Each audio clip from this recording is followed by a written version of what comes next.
ઓસમ ગણેશ ચેનલમાં આપ સૌ મિત્રોનું હાર્દિક સ્વાગત છે।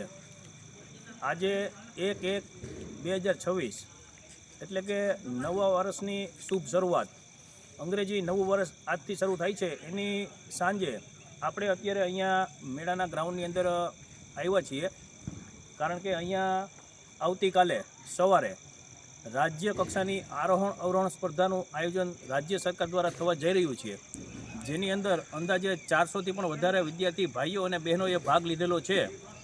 એ સ્પર્ધા નિહાળવા માટે આવતીકાલે બહોળા પ્રમાણની અંદર લોકો અહીંયા હાજર રહેવાના છે।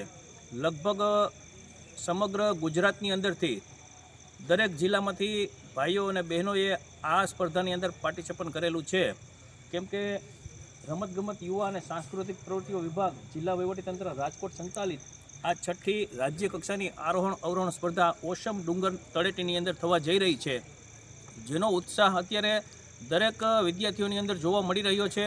તેમજ કાર્યકરો છે એ પણ અત્યારે કામે લાગી ગયા છે અને આવતીકાલના આયોજન માટે ખૂબ તનતોડ મહેનત કરી રહ્યા છે।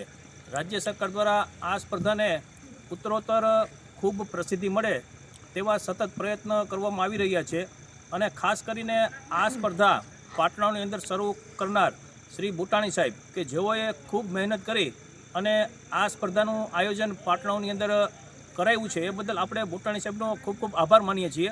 કારણ કે ગિરનારની અંદર, ચોટીલાની અંદર અને બીજા ઘણા બધા ડુંગરોની અંદર આ સ્પર્ધા થતી ત્યારે પાટણાની અંદર ઓસમ આરોહણ અવરોહણ સ્પર્ધાની શરૂઆત થઈ નહોતી, પરંતુ બુટાણી સાહેબની અથાગ મહેનત અને પ્રયત્નના કારણે આજે ઓસમ એક નવી જ પોતાની આગવી ઓળખ ઊભું કરવા જઈ રહ્યું છે અને લોકોની અંદર ઓસમ પ્રત્યેની ચાહના પણ વધવા લાગી છે।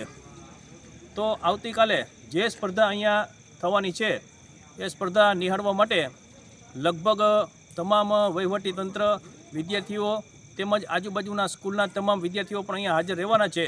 તો આપ સૌ મિત્રો પણ આ સ્પર્ધાની અંદર હાજર રહી અને સાક્ષી બનો એવી હું આશા રાખું છું।